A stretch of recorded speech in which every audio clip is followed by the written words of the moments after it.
Así que ahora vamos a hablar, como creo que ya estáis viendo, de vivienda, porque vamos a tener una charla súper interesante sobre las causas estructurales que dificultan, como sabéis, el acceso a la vivienda en España. Así que un fuerte aplauso, por favor, para el doctor en Economía, Juan Ramón Rayo.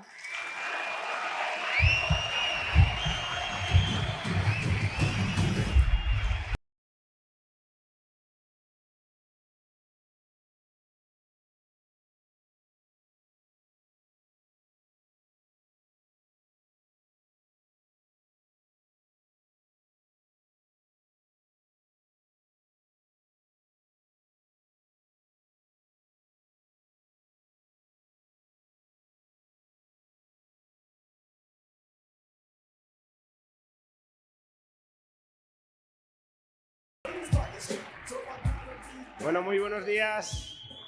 Muchas gracias al Madrid Economic Forum por la invitación. Ya nos ha calificado el diario El País.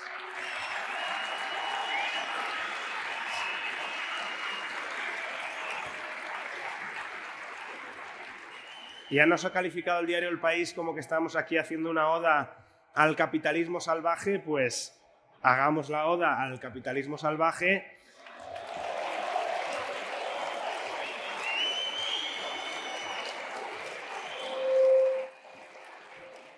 Pero también una invectiva al ciertamente mucho más salvaje y destructor estatismo devastador que sufrimos.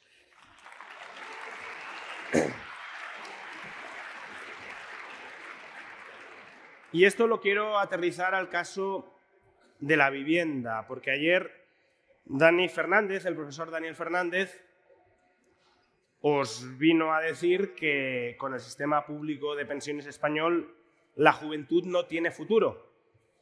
Y lo que quiero mostrar hoy es que con el marco institucional de vivienda que tenemos en España, la juventud no tiene presente.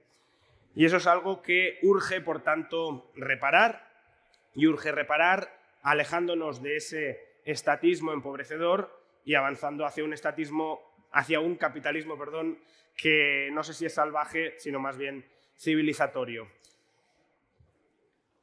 Empecemos viendo cuál es el problema, porque al final, si miramos cuál es el porcentaje de hogares que son propietarios de su vivienda principal en España, vemos que la cosa no está tan mal. Vemos que en las últimas décadas apenas se ha reducido desde el 80 hasta el 72%, y que, por tanto, el grueso de la población española sigue siendo propietaria de su vivienda, y, por tanto, que suba el precio de la vivienda es algo positivo para esa mayoría de la población española. Pero, si vamos al siguiente gráfico, visualizaremos con mayor claridad el problema. Y es que el porcentaje de hogares jóvenes de menos de 35 años que son propietarios de su vivienda se ha hundido desde casi el 70% al 40% a lo largo, ya no diré de los últimos 25 años, sino de los últimos 15 años. Y el problema es que la tendencia va en aumento, es decir, que cada vez menos hogares jóvenes son propietarios de su vivienda. Y uno podría decir, bueno, pero si no compran, alquilarán. Y efectivamente, como vemos en este otro gráfico del Centro Ruth Richardson de la Universidad de las Hespérides, el porcentaje de hogares jóvenes que alquilan pues se ha disparado durante los últimos años, como es lógico. Si no compran, alquilan.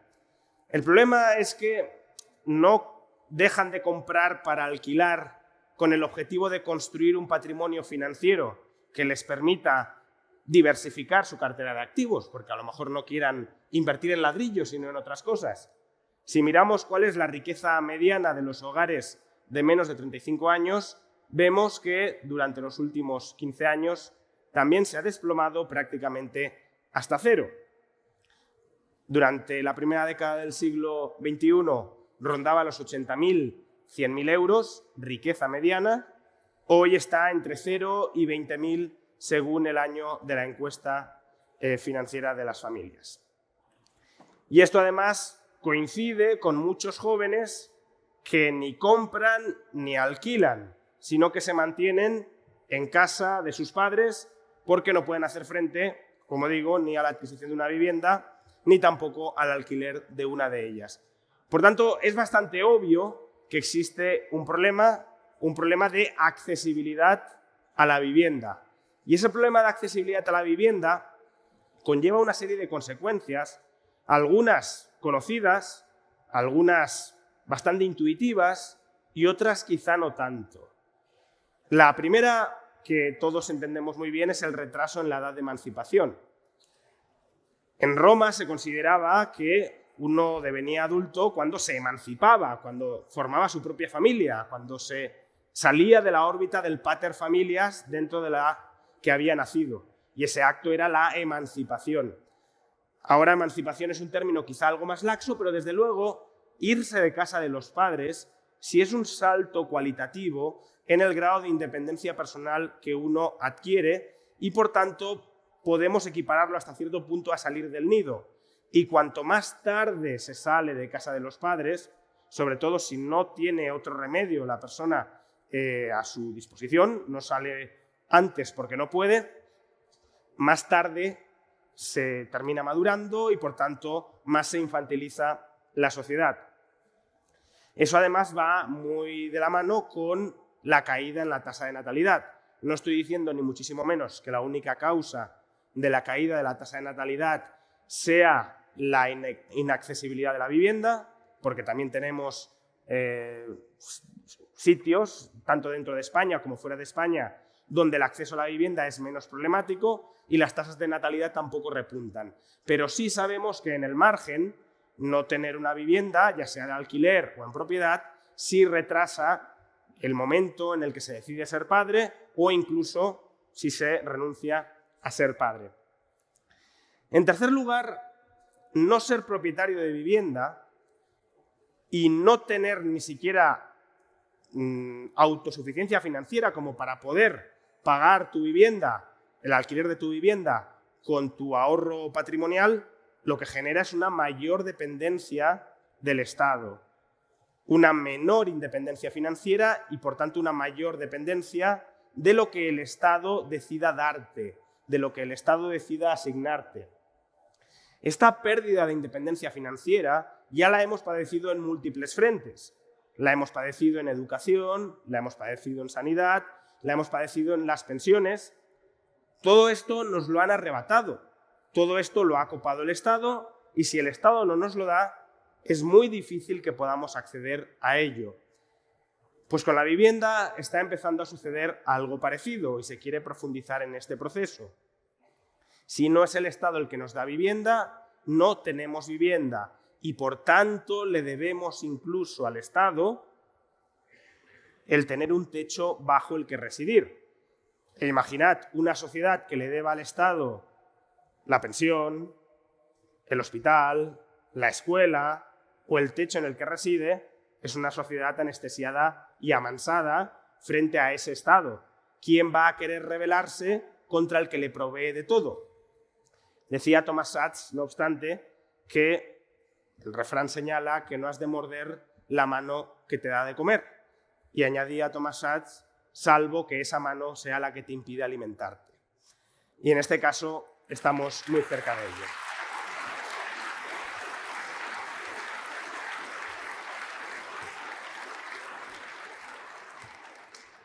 Y en cuarto lugar, la inaccesibilidad de la vivienda también genera un perjuicio económico claro.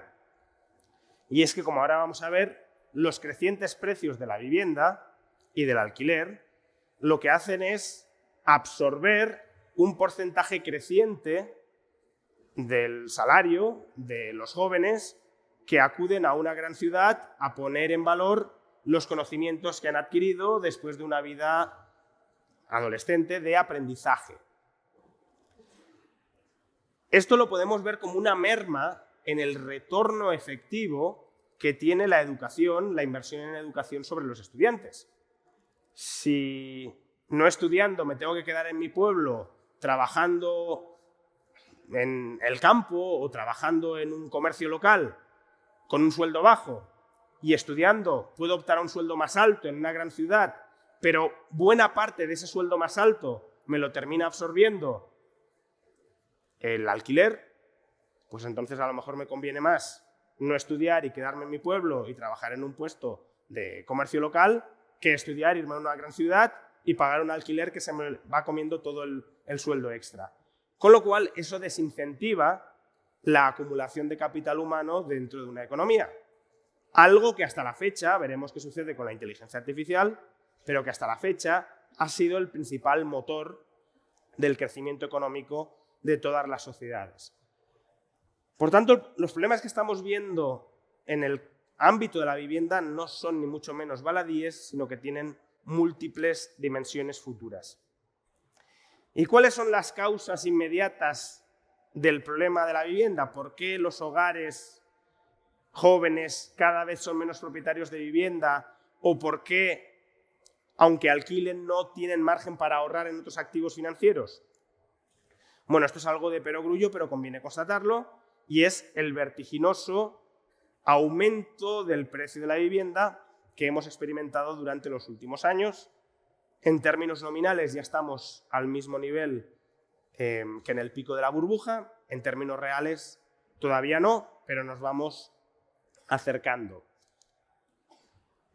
Con lo cual, los jóvenes tienen menor capacidad para pagar precios crecientes y además los bancos, como podéis ver ahí, esto no es algo que vaya a criticar, pero desde luego explica parte del problema. Los bancos, después de la burbuja y del pinchazo y del colapso del sistema financiero, se han vuelto más prudentes a la hora de conceder créditos hipotecarios y ya no conceden hipotecas por el 110% del valor de tasación, sino por el 80% o como mucho 90%. ¿Eso qué significa? Que los jóvenes no solo tienen que pagar, bueno, los jóvenes o cualquier otra persona, pero en el caso de los jóvenes, que es donde se concentra el problema, porque son los que tienen que comprar la vivienda, los menos jóvenes ya en su mayoría la han comprado previamente, no solo tienen que pagar precios cada vez más altos, sino aportar una entrada para acceder a la hipoteca cada vez mayor. Mayor porque sube el precio de la vivienda y mayor porque el banco te adelanta un menor porcentaje de ese precio total. Y claro, si el joven no tiene capacidad para ahorrar, no puede aportar la entrada. ¿Y por qué el joven no tiene capacidad de ahorrar? Pues no solo porque el precio de la vivienda está aumentando mucho, sino también porque los salarios de los jóvenes no han aumentado prácticamente nada. Este es un gráfico, no sale en pantalla, o sí, de John González, que creo que Dani Fernández ya os compartió otro en el caso de las pensiones, que me parece muy ilustrativo. Fijaos en la evolución del salario real de los jóvenes desde el año 2018. Ha subido un 4%. Apenas nada. ¿Cuánto ha subido el precio de la vivienda en términos reales, no nominales, desde el año 2018? Un 18%. La brecha, por tanto, entre la evolución del salario de los jóvenes y el precio de la vivienda es creciente. Más precio de la vivienda en relación con el salario y menor financiación bancaria, menor capacidad para acceder a una vivienda. Y claro, a los jóvenes se les aboca al mercado del alquiler. Vale, no puedo comprar, no tengo capacidad para afrontar la entrada y luego pagar la letra de la hipoteca, pues alquilo. Pero los alquileres también se han disparado de precio.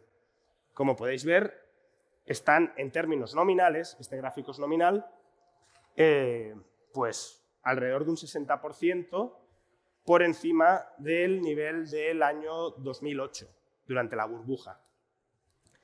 Y es una dinámica que además no se está frenando, ni el precio de la vivienda. Hace unos días salió que durante el último año ha aumentado un 12%, ni tampoco el precio de los alquileres. De hecho, aquí tenéis otro gráfico del Centro Ruth Richardson, de la Universidad de las Hespérides.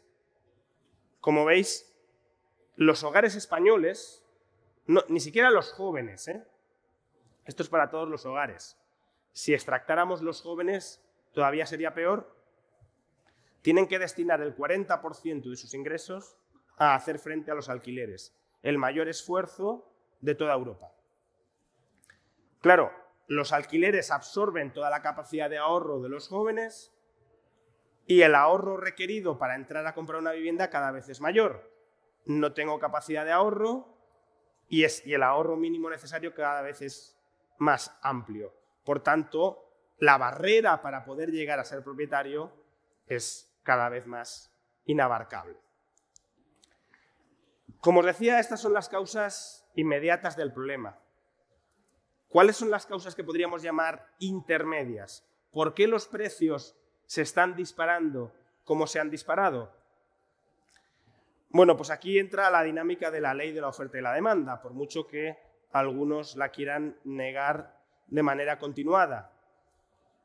En España, la creación de nuevos hogares está aumentando a un ritmo mucho más rápido que la creación o la producción de nuevas viviendas. Por tanto, los nuevos demandantes de viviendas, la nueva demanda de vivienda aumenta más rápido que la nueva oferta de vivienda.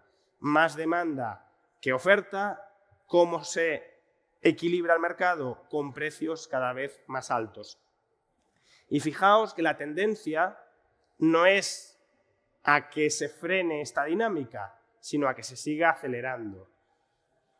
¿Por qué se va a seguir acelerando?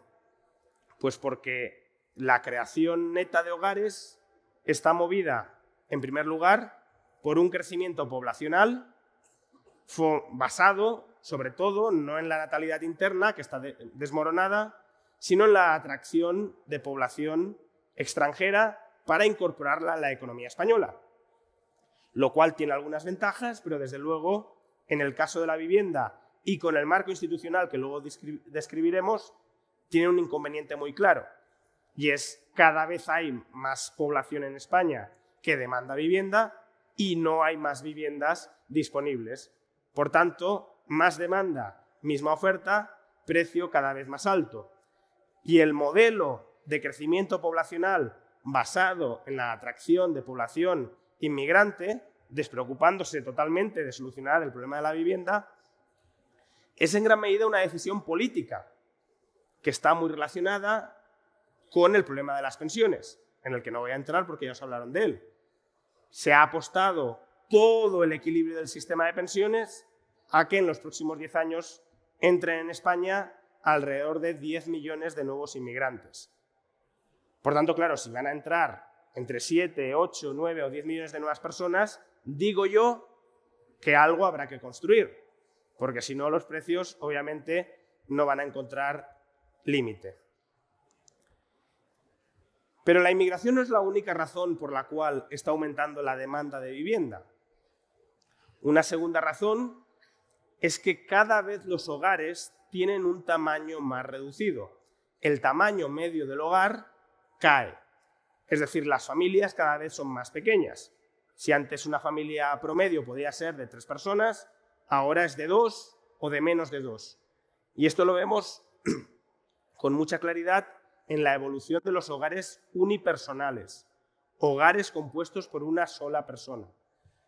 Los hogares unipersonales, como podéis ver en este gráfico, se han disparado en los últimos años, desde 2015, desde 4,5 millones a casi 8 millones.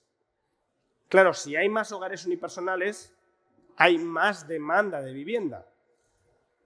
Antes, en un piso de 80 metros cuadrados podían vivir 3, ahora o dividimos ese piso de 80 metros cuadrados en 2 o en 3, o si solo vive uno, pues hará falta muchos más pisos de 80 metros cuadrados. Y mientras la demanda de nuevas viviendas va en aumento, en España no se construye absolutamente nada. Aquí veis el número de viviendas iniciadas cada año por cada 1000 habitantes. La franja azul oscura es España. Y luego tenéis otros países como Dinamarca, Finlandia, Francia, Grecia, Irlanda, Suecia, Reino Unido y Estados Unidos. Es verdad que en todos hay una dinámica parecida, crece mucho la oferta de vivienda durante los años de burbuja y luego cae. Pero la caída de España es de las más pronunciadas y donde la oferta de vivienda se desploma en mayor medida. Por tanto, al mismo tiempo que la demanda crece, la oferta, como os decía, se estanca. Más demanda, misma oferta, precios al alza. Y luego hay un tercer factor, que no sé si adscribirlo a la oferta o a la demanda, que es el turismo. La economía española, uno de sus sectores puntales, es el turismo. Estamos cerca de llegar a los 100 millones de turistas extranjeros al año. Eso, para la actividad económica, pues es una muy buena noticia. Pero obviamente esos turistas se tienen que alojar en algún sitio.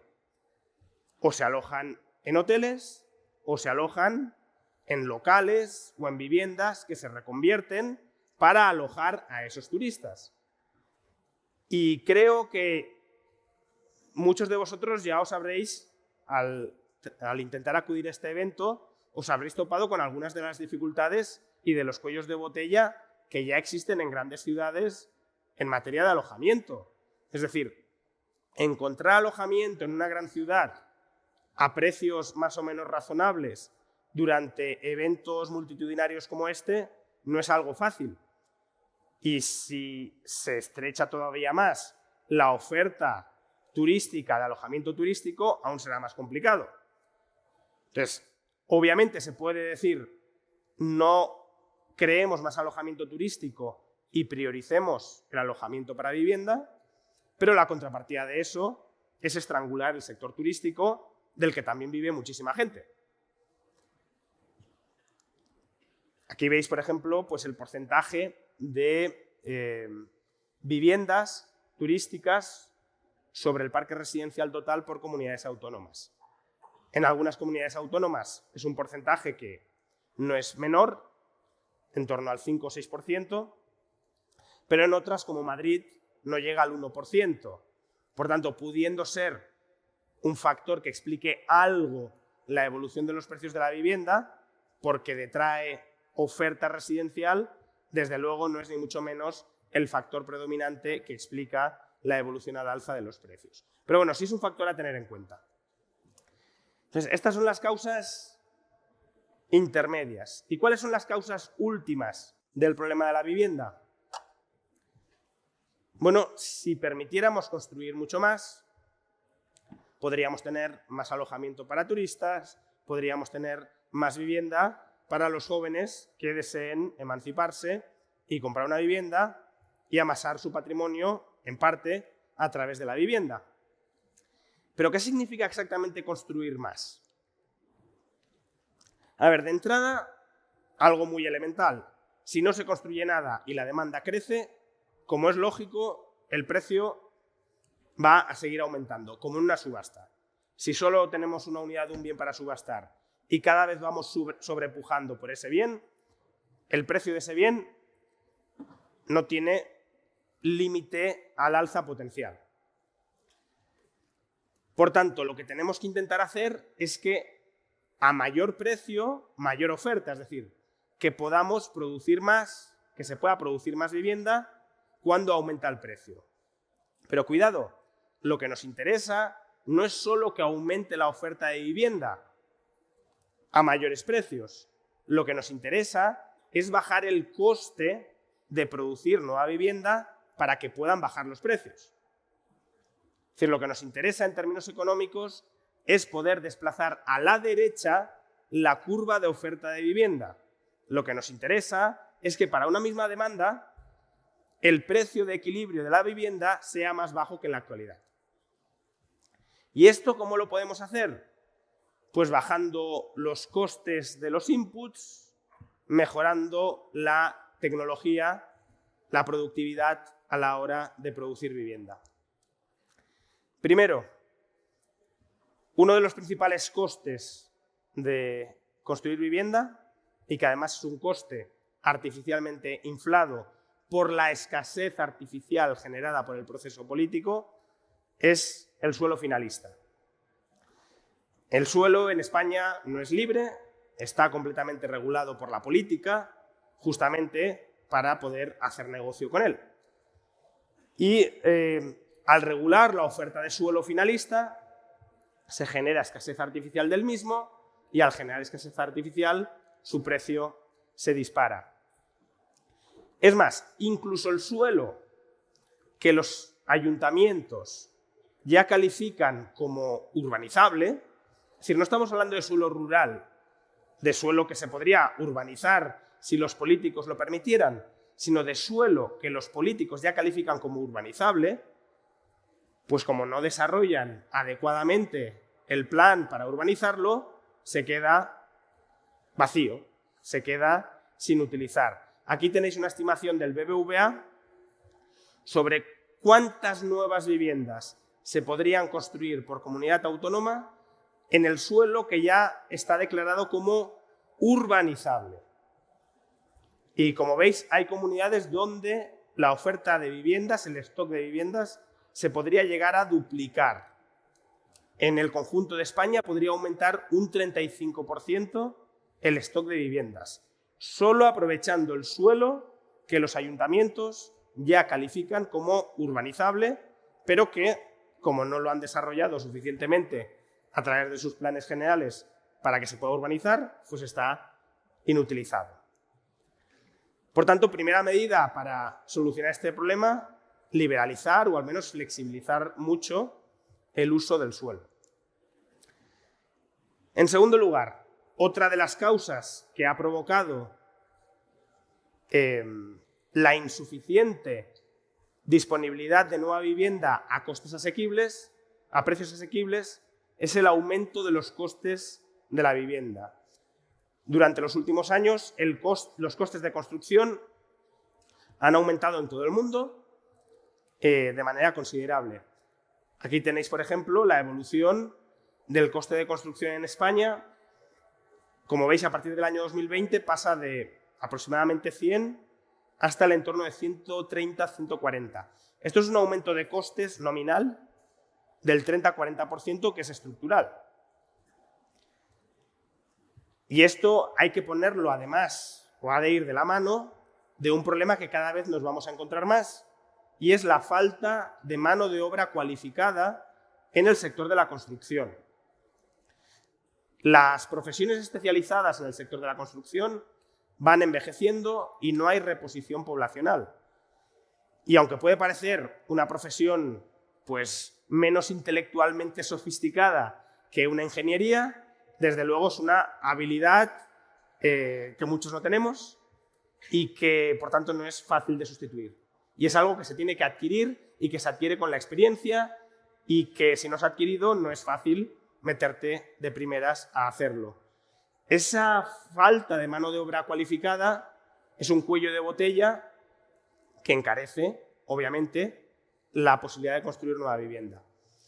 Aquí, hombre, no se puede hacer mucho porque parte del encarecimiento de los costes es un fenómeno internacional, pero, por ejemplo, se pueden bajar impuestos a toda la compra de material para la construcción, de tal manera que esos impuestos no terminen repercutiendo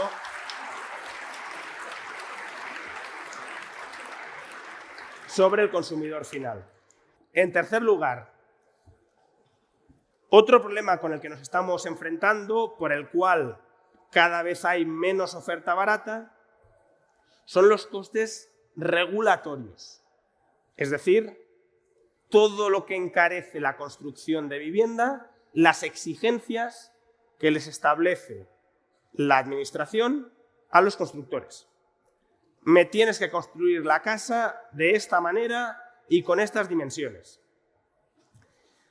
Aquí tenéis una estimación de la elasticidad precio-oferta en Estados Unidos en dos periodos de tiempo, 1996-2006 y el siguiente, el periodo más presente.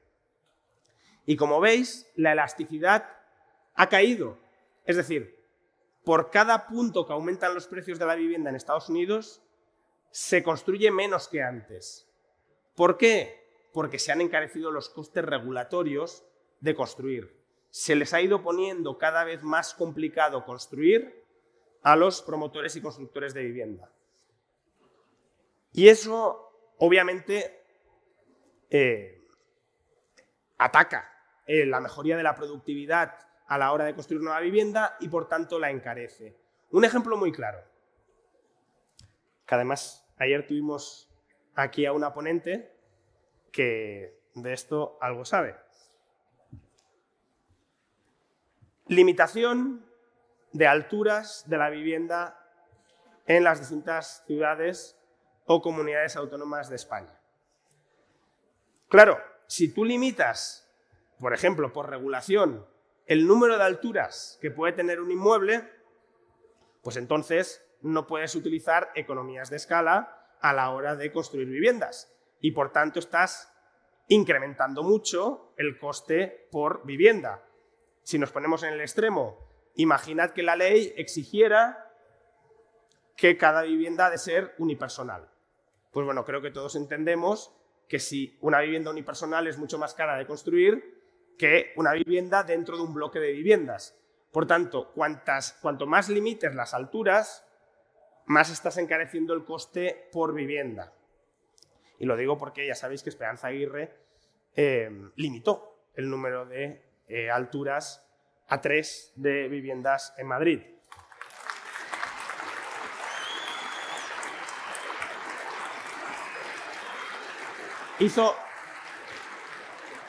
Hizo muchas cosas bien, pero también alguna, como esta, muy mal.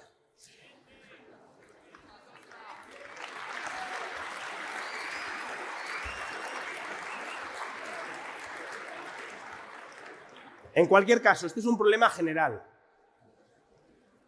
Es necesario desregular intensamente el sector de la construcción. ¿Para qué? Para que sea rentable construir mucho más a precios mucho más bajos. Y para que sea además rentable construir mucho más, no en las afueras de las ciudades, que oye, está bien hacerlo, sino en los propios centros de las ciudades. Porque lo que hace falta en los centros, no voy a ir a los centros históricos, pero a los centros no históricos de las ciudades, es demoler vivienda vieja y construir vivienda nueva con mucha más altura.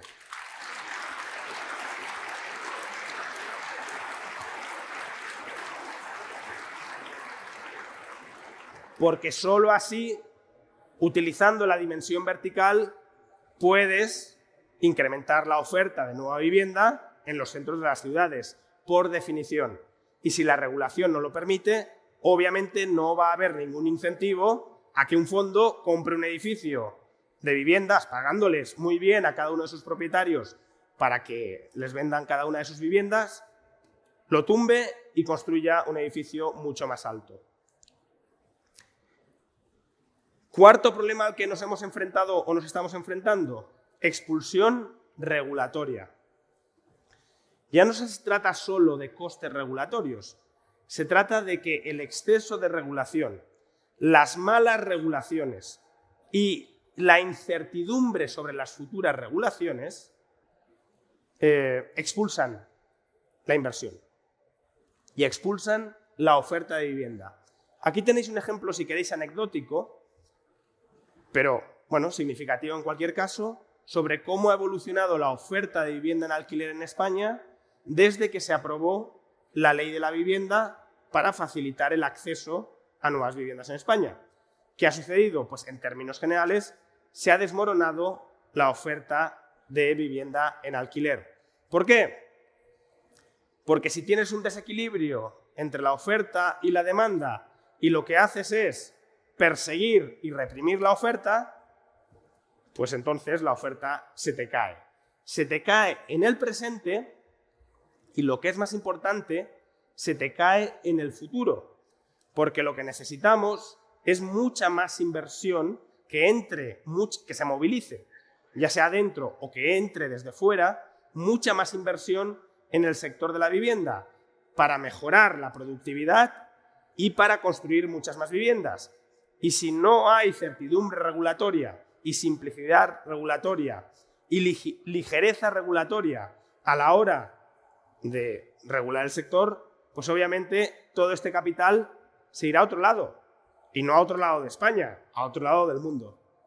Por tanto, esta diarrea legislativa que tenemos en muchos frentes, pero que desde luego la tenemos en el caso de la vivienda y la vamos a tener todavía más, porque los políticos van como pollos sin cabeza, se enfrentan al problema de la vivienda, no lo saben solucionar y cada vez van metiendo más leyes y más leyes y más leyes que no solucionan el problema, sino que lo vuelven cada vez más grave, porque generan mayor ruido y mayor incertidumbre de cara a la inversión a futuro. Y la inversión en vivienda no es una inversión que se recupere en un año, en 2 o en 3. Es una inversión que se recupera a muy largo plazo. Y por tanto, si el inversor no tiene claro que hay un horizonte de tranquilidad y de estabilidad de 15 o 20 años, no va a querer invertir masivamente como necesitamos. Y luego, bueno, un quinto problema, que no sé si es problema o en realidad solución, pero es la desaparición de la inversión pública en vivienda. Esto lo pongo sobre todo para mostrar la hipocresía de nuestros políticos. Nuestros políticos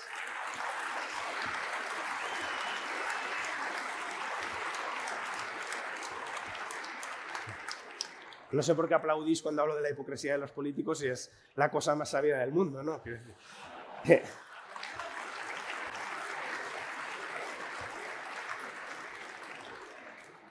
Pongo este gráfico, como decía, para ilustrar la hipocresía de nuestros políticos, porque por un lado nos dicen, hay un problema gravísimo de vivienda, los propietarios son malísimos, están expulsando a todos los ciudadanos de sus casas, y en cambio el sector público es el escudo social, el que acoge, el que protege, el que garantiza. Y bueno, cuando estamos teniendo el problema de acceso a la vivienda más grave de nuestra historia, ¿qué estamos viendo?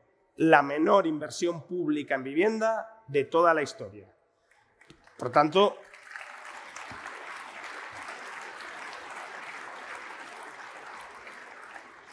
salvando las distancias y que no se me malinterprete, porque obviamente lo otro es una catástrofe devastadora, pero como sucedió con la Dana, es decir, tienes una catástrofe humanitaria brutal donde supuestamente debería aparecer el Estado, porque el Estado existe, nos dicen, para hacer frente a ese tipo de tragedias, y cuando debe hacer sentir y hacer valer su función, no está.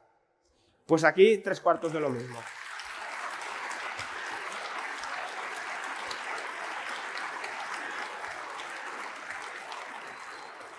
Tenemos la mayor crisis de vivienda de nuestra historia y la inversión pública en vivienda en mínimos históricos.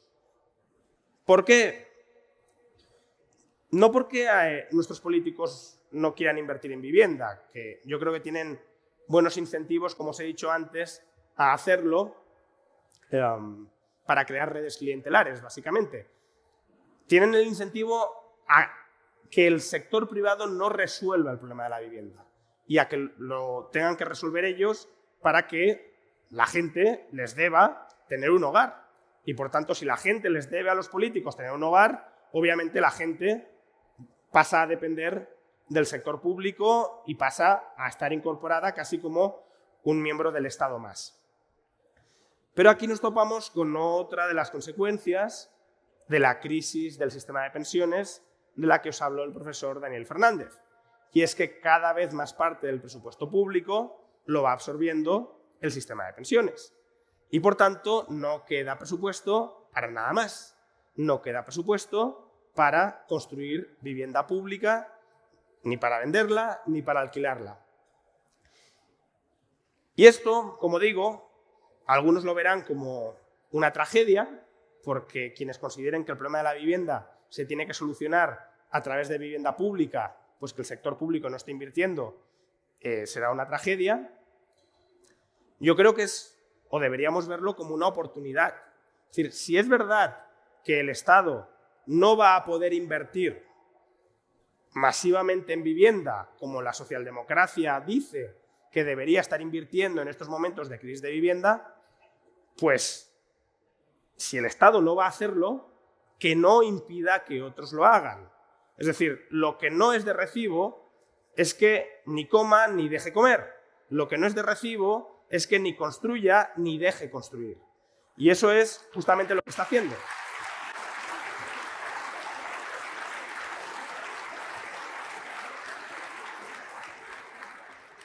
Por tanto, tomemos conciencia de lo que está haciendo, o más bien no está haciendo el Estado, y a partir de ahí exijámosle lo que hemos visto que había que exigirle.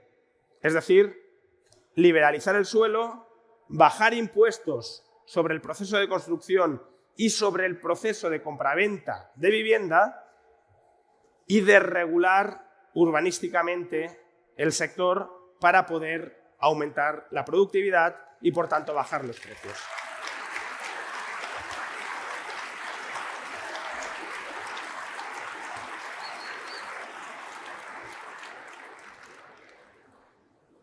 No soy muy optimista porque esto no lo defiende prácticamente nadie, pero no solo por esto, sino porque aun cuando estas medidas se tomaran mañana, que obviamente no se van a tomar mañana, tardarían años en verse los efectos, porque las viviendas no se construyen de la noche a la mañana. Por tanto, para que no haya más de una generación perdida, para que no haya más de una generación sin hogar, lo que tenemos que hacer es tomarlas cuanto antes, pero siendo conscientes de todo el mal que ya han provocado los políticos hasta habernos traído hasta aquí.